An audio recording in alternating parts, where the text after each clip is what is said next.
Dicen que los buitres huelen la muerte a kilómetros de distancia.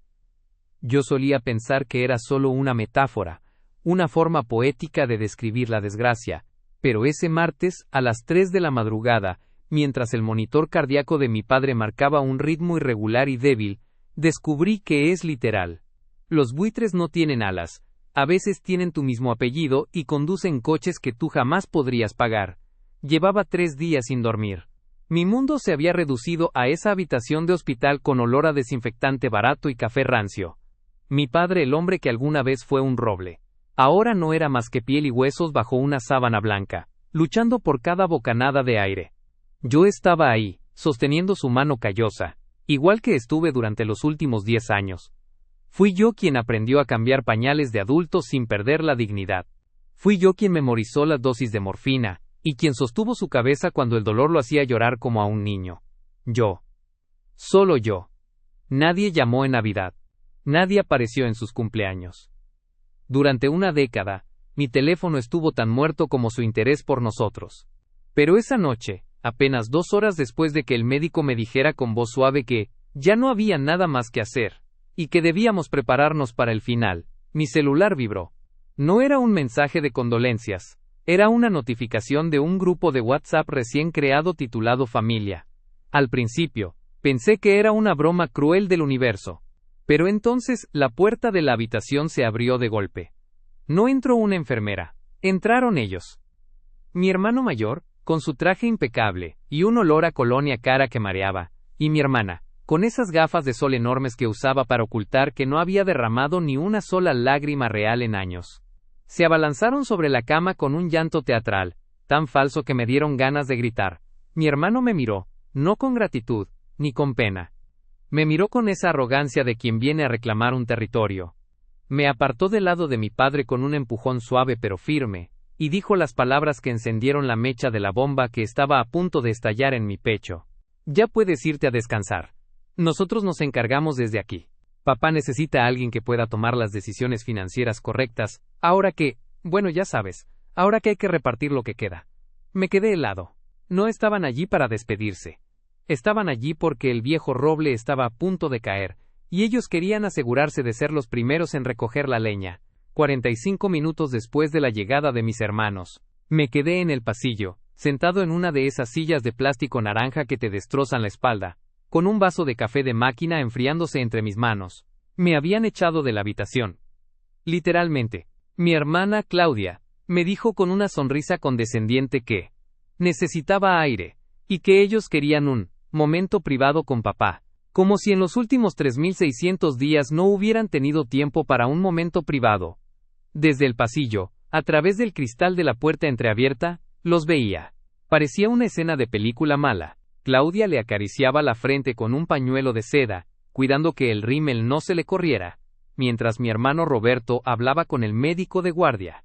Vi cómo el doctor asentía con respeto. Claro, Roberto impone. Trae un reloj en la muñeca que cuesta más de lo que yo gano en 2 años. Para el mundo, ellos son los hijos exitosos que han llegado al rescate. Yo soy solo el tipo con ojeras, vaqueros desgastados y olor a encierro que ha estado molestando a las enfermeras por una manta extra. La rabia empezó a subirme por la garganta, ácida. Tuve que cerrar los ojos para no entrar ahí y sacarlos a empujones. Recordé la última vez que los vi juntos. Fue hace 10 años, en la cocina de la casa vieja. Papá acababa de recibir el diagnóstico de demencia vascular, sumado a sus problemas cardíacos. La empresa familiar se había ido a la quiebra un año antes. No había dinero, solo deudas y un anciano enfermo. Roberto dijo: yo no puedo estancar mi carrera por esto. Claudia dijo: tengo mis propios hijos, no puedo cuidar a un adulto. Se fueron, me dejaron las llaves, las deudas y la soledad.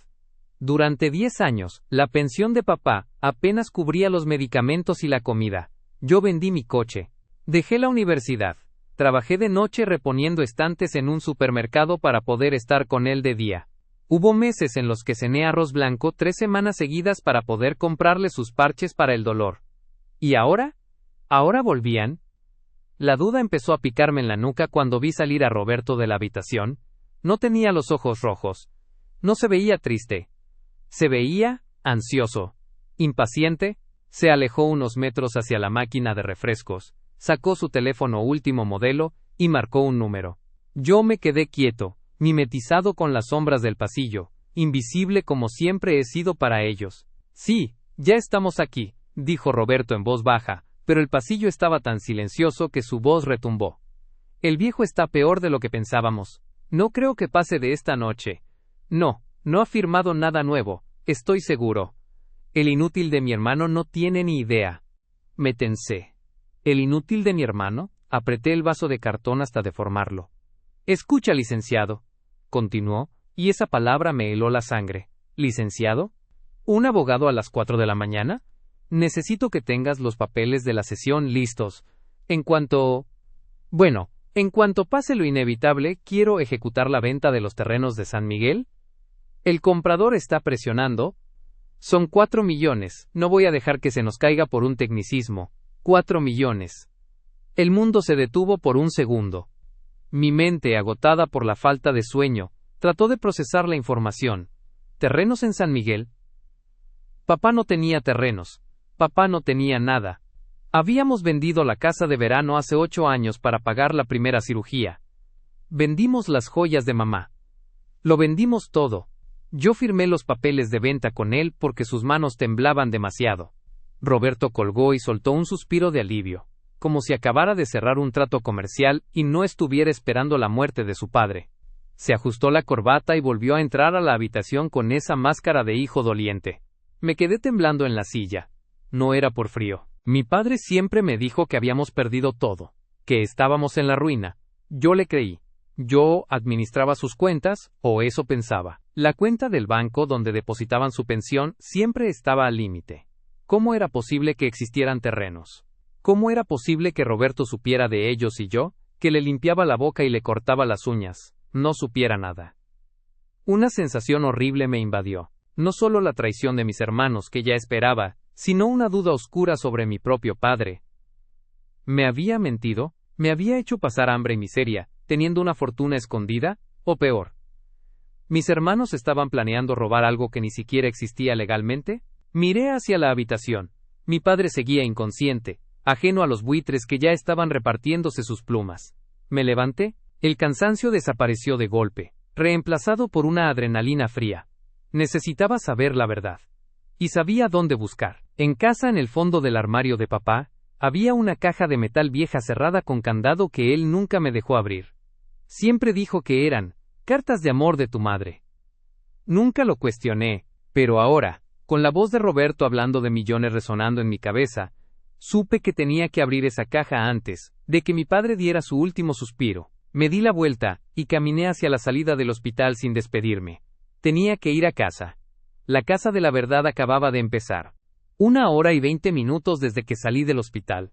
El taxi me dejó frente a la casa que, a diferencia del hospital, no estaba iluminada ni climatizada. Era una estructura vieja de una sola planta, con la pintura descascarada y un jardín delantero que yo mantenía a duras penas con una podadora prestada. Al entrar, el silencio me golpeó más fuerte que el frío. Olía a humedad, a medicina vieja, y a esa sopa de verduras que dejé a medio terminar en la estufa hace 3 días, cuando la ambulancia se llevó a papá. No encendí todas las luces, no quería ver la miseria en la que vivíamos, solo fui directo al dormitorio de mi padre. Mi corazón latía en mis oídos, un tambor constante alimentado por las palabras de Roberto, 4 millones. Abrí el armario. Allí estaba, entre suéteres apolillados y cajas de zapatos vacías, la caja metálica gris. Siempre había estado ahí, en la repisa alta. Papá me dijo una vez, hace años, que si alguna vez la abría sin su permiso, me echaría de la casa. Incluso con su mente nublada por la demencia en los últimos meses, a veces señalaba el armario y susurraba: «Nadie toca eso». Yo lo respeté.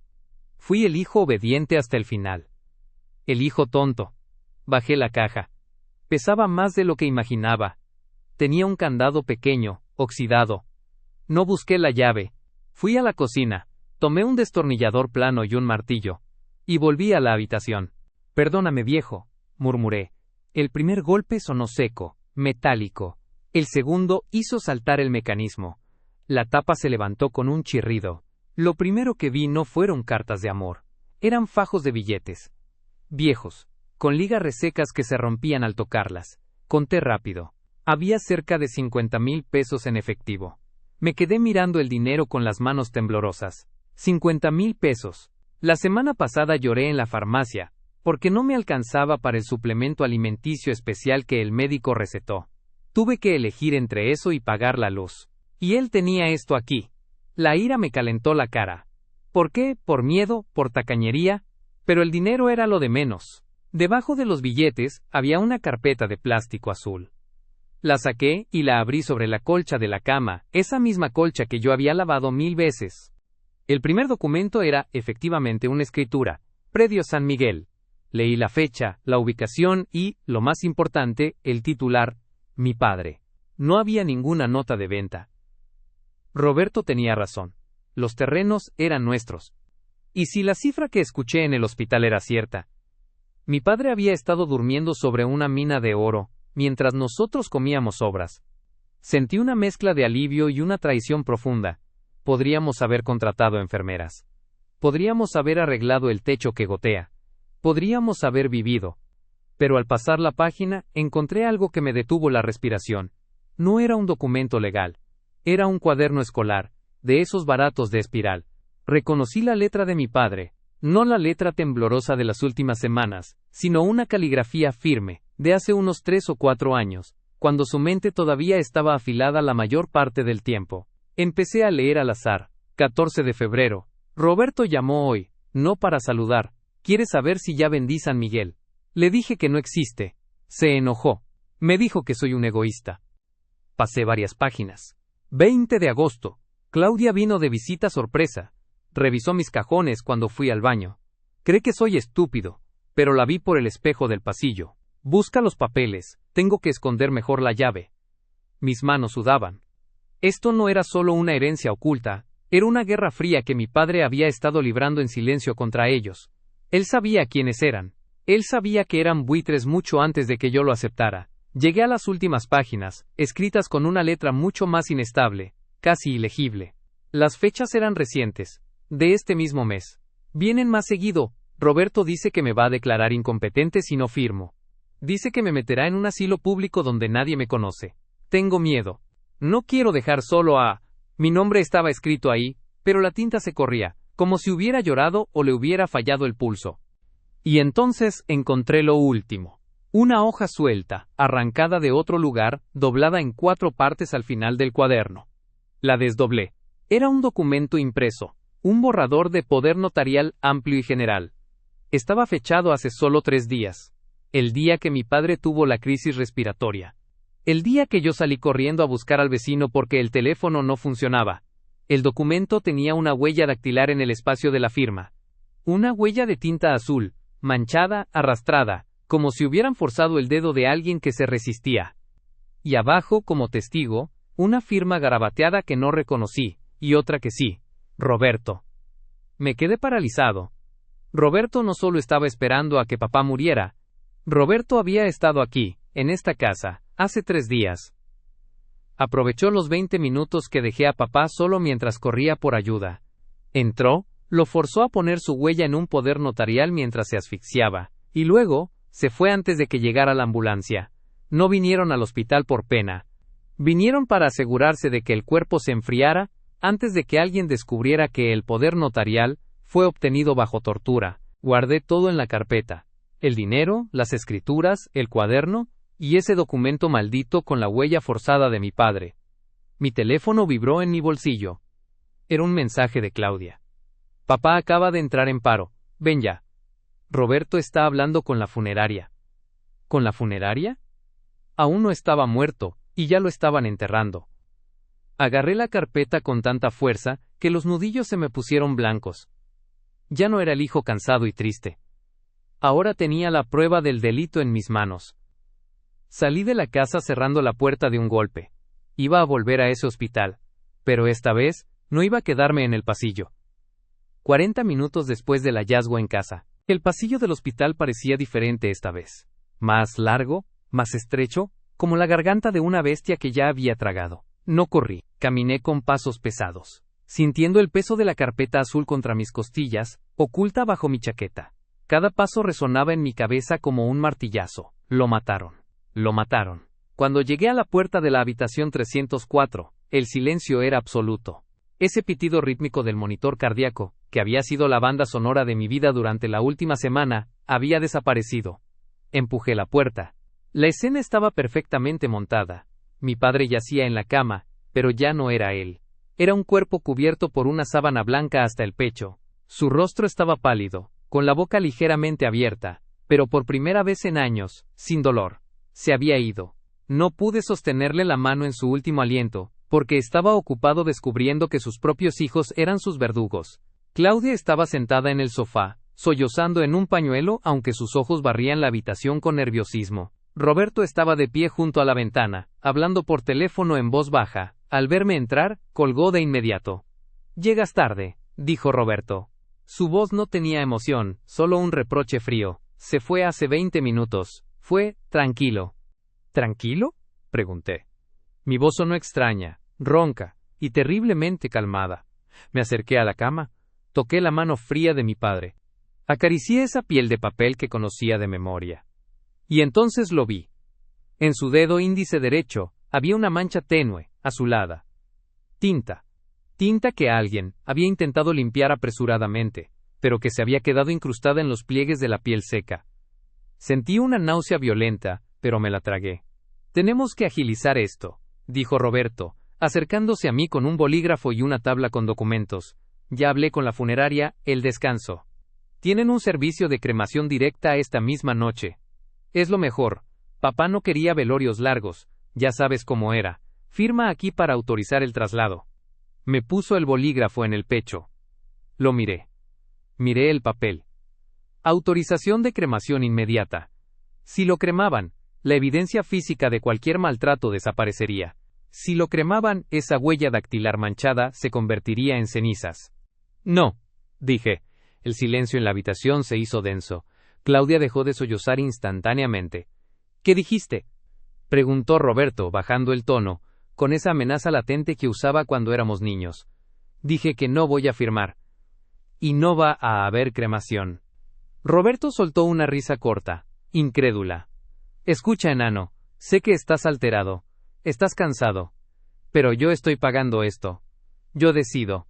Tú no tienes ni un peso para enterrarlo, así que deja de jugar al digno y firma». «Tengo dinero», respondí, y metí la mano en la chaqueta. No saqué el dinero. Saqué el cuaderno escolar. La cara de Claudia palideció. Reconoció el cuaderno. Quizás lo había visto en sus visitas furtivas cuando yo no estaba. «¿Qué es eso?», preguntó ella, poniéndose de pie. «Las memorias de papá», dije, abriendo el cuaderno en la página marcada. «Es curioso. Aquí dice que viniste el martes pasado, Roberto. El día que tuvo la crisis respiratoria». Roberto se tensó. Sus ojos se entrecerraron, calculando. «Papá estaba senil. Escribía estupideces. Yo no estuve aquí el martes. Estaba en una reunión». «¿Ah, sí?». Saqué el segundo papel. La hoja suelta con el borrador del poder notarial y la huella forzada. «Entonces, ¿cómo explicas esto?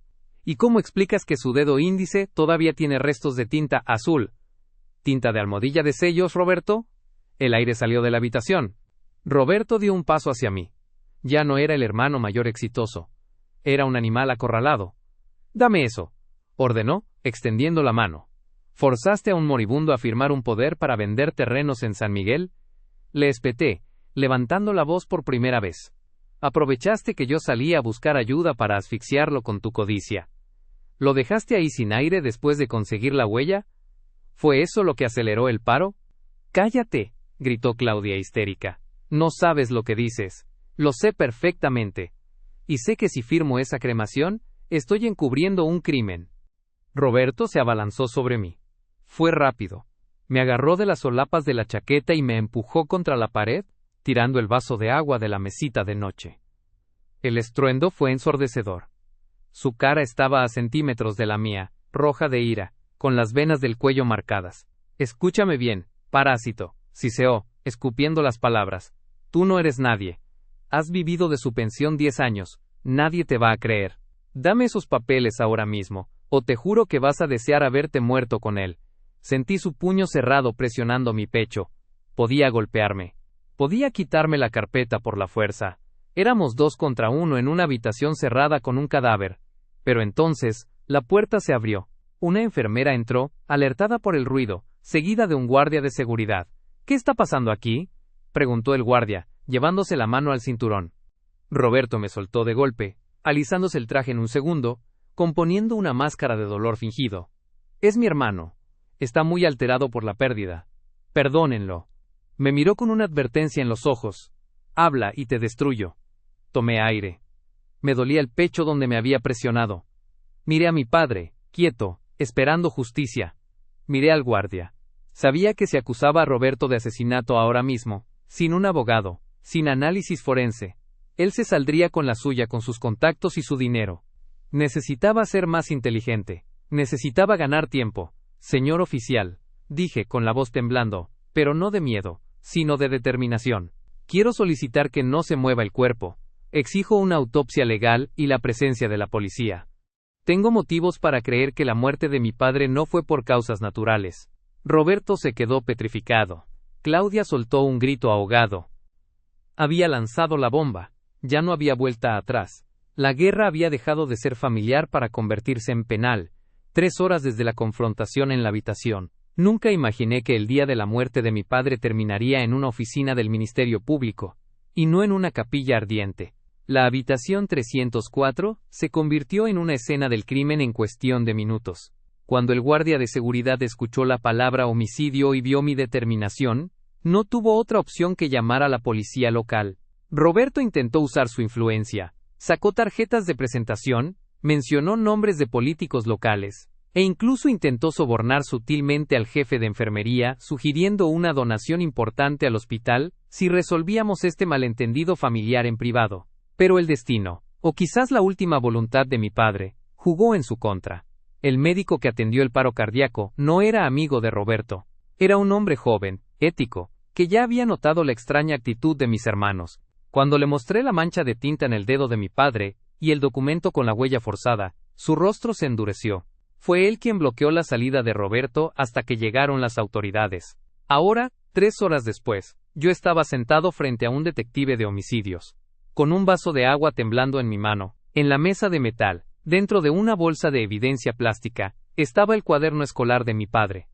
Explíqueme otra vez lo de los tiempos, dijo el detective, un hombre mayor con cara de haber visto demasiada miseria humana. Mi padre escribió que Roberto lo amenazó, dije con la voz ronca. El martes pasado, cuando mi padre tuvo la crisis respiratoria que lo trajo al hospital, yo salí 20 minutos a pedir ayuda porque el teléfono no servía. Roberto entró en ese lapso. Lo forzó a poner la huella en ese poder notarial, el estrés de la agresión. Eso fue lo que le provocó el colapso, no fue natural. Lo empujaron al borde, la puerta de la oficina se abrió. Otro oficial entró, y le susurró algo al detective. Este asintió, y me miró fijamente. La prueba de dactiloscopía preliminar confirma que la tinta en el dedo del occiso coincide con la del documento que su hermano traía en el maletín. Y hay algo más. El corazón me dio un vuelco. ¿Qué cosa? Interrogamos a su hermana, la señora Claudia, la separamos de su hermano. Le dijimos que si encubría un homicidio imprudencial, perdería la custodia de sus hijos y enfrentaría hasta 15 años de prisión. Cerré los ojos. Conocía a Claudia. Era codiciosa, pero cobarde. ¿Habló? Cantó como un canario, dijo el detective, recostándose en la silla. Admitió que el plan era conseguir la firma, vender los terrenos mañana mismo, y repartirse el dinero antes de que usted pudiera reclamar la herencia legítima. Admitió que Roberto sacudió a su padre, para que despertara y pusiera la huella. Dijo que el señor se puso morado, que empezó a toser y que Roberto, en lugar de ayudarlo, limpió la tinta, tomó el papel, y salió corriendo. Ahí estaba. La verdad desnuda. No solo eran buitres. Eran asesinos por omisión y avaricia. Me llevaron a la sala de espera, mientras formalizaban la detención preventiva de Roberto. Lo vi pasar escoltado por 2 oficiales. Ya no tenía el saco puesto. La corbata estaba desalineada. Su rostro, siempre tan altivo, ahora era una máscara de terror puro y odio. Cuando me vio se detuvo. Los policías lo empujaron, pero él se resistió un segundo para escupirme sus últimas palabras. «Esto no se queda así», gritó con la voz quebrada. «Ese dinero es mío. Yo lo merezco. yo soy el que tiene éxito. Tú solo eres el sirviente. Te vas a pudrir en esa casa miserable. No dije nada. Solo lo miré. Por primera vez en mi vida no vi a mi hermano mayor, el ídolo, el exitoso. Vi a un hombre pequeño y patético. Llévenselo, ordenó el oficial. Claudia salió después, llorando de verdad esta vez. Pero no por papá, sino por ella misma. Ni siquiera tuvo el valor de mirarme a los ojos. Se fue libre bajo reservas de ley, pero destruida moralmente. Me quedé solo en la sala de espera. Eran las 7 de la mañana. El sol empezaba a entrar, por las ventanas sucias de la comisaría. Había ganado. Había detenido la cremación. Había evitado el robo. Mis hermanos que me habían ignorado y humillado durante una década, ahora estaban destruidos. La justicia había llegado. Pero mientras salía a la calle, sintiendo el aire frío de la mañana, no sentí la euforia que esperaba. Sentí un vacío inmenso. Mi padre estaba muerto. Su cuerpo estaba en una plancha fría esperando una autopsia, violado una vez más, ahora por bisturís legales, en lugar de descansar en paz. Mi familia estaba destrozada para siempre. Metí la mano en el bolsillo y toqué las llaves de la casa vieja. Ahora tenía los terrenos. Tenía el dinero que estaba en la caja fuerte. 4 millones, había dicho Roberto. Podría arreglar mi vida. Podría viajar, estudiar, comer bien. Tomé un taxi de regreso a casa, para buscar un traje negro para el entierro. Al llegar, la casa se sentía diferente. Ya no era una prisión. Era mía. Fui al cuarto de papá para recoger la ropa que usaría para vestirlo. Abrí el armario de nuevo. La caja fuerte seguía abierta sobre la cama, tal como la dejé en mi prisa. Decidí revisar el resto de los papeles de la carpeta azul. Esos que no había tenido tiempo de leer en la madrugada porque estaba buscando la evidencia del crimen. Había un sobre sellado al final de todo, debajo de las escrituras de San Miguel. El sobre decía: para mi hijo cuidador. Leer solo cuando yo ya no esté. Me senté en el borde de la cama. Mis manos temblaban otra vez. Rompí el sello. Lo que leí en esa carta hizo que todo lo que acababa de pasar, toda la lucha, la policía, el odio hacia mis hermanos y la defensa de la herencia, tomara un sentido completamente distinto y aterrador. Creí que había descubierto toda la verdad, pero no tenía ni idea. Minutos después de abrir la carta, desdoblé la hoja. La letra era firme, escrita años atrás, mucho antes de que el Parkinson y la demencia le robaran el pulso. Hijo mío, si estás leyendo esto, significa que he muerto. Y si encontraste esta carpeta, es probable que tus hermanos hayan aparecido. Los conozco. Sé que Roberto tiene deudas de juego y que el matrimonio de Claudia es una farsa financiera. Sabía que, tarde o temprano, vendrían a buscar lo que queda. Sentí un escalofrío. Mi padre no estaba senil cuando planeó esto. Estaba furioso. Los terrenos de San Miguel no existen. O mejor dicho, ya no son nuestros. Los vendí hace 8 años, en secreto para pagar la hipoteca de esta casa, y asegurar que nadie pudiera echarte cuando yo faltara. La casa está a tu nombre desde entonces. El documento está en el registro público, no aquí. Lo que ves en esta carpeta es una escritura vieja y anulada. La guardé como cebo. Tuve que soltar el papel para tomar aire. Sabía que si les decía que no tenía dinero, nunca vendrían a verme. Pero también sabía que si creían que había una fortuna, serían capaces de cualquier cosa. Quería ver hasta dónde llegaba su codicia. Si Roberto intentó usar estos papeles, hijo, él ha caído en su propia trampa. Ha vendido su alma por humo. Me eché a reír. Una risa seca, dolorosa, que retumbó en la habitación vacía. Roberto no solo había acelerado la muerte de nuestro padre, no solo había destrozado a la familia y terminado en la cárcel, lo había hecho por absolutamente nada. El millonario terreno por el que me empujó contra la pared y por el que asfixió a un anciano era papel mojado. Mi padre no dejó una herencia millonaria, pero me dejó algo mejor: la venganza perfecta. Desde su cama de muerte, usó la avaricia de mis hermanos como el arma para destruirlos y protegerme a mí. Roberto se pudrirá en la cárcel pensando en los millones que nunca existieron. Claudia vivirá con la vergüenza pública. Y yo, miré los 50,000 pesos en efectivo. Era todo lo que había. No era una fortuna, pero era mío. Limpio. Me levanté y fui a la ventana. Vi pasar una patrulla a lo lejos. Pensé en mi hermano, sentado en una celda fría, creyendo que al menos el crimen había valido la pena financieramente. Pronto se enteraría de la verdad. Dicen que la venganza es un plato que se sirve frío. Mi padre lo preparó a fuego lento durante 10 años, y dejó que ellos mismos se lo sirvieran hasta atragantarse. Guardé la carta, cerré la caja, y, por primera vez en una década, dormí en paz.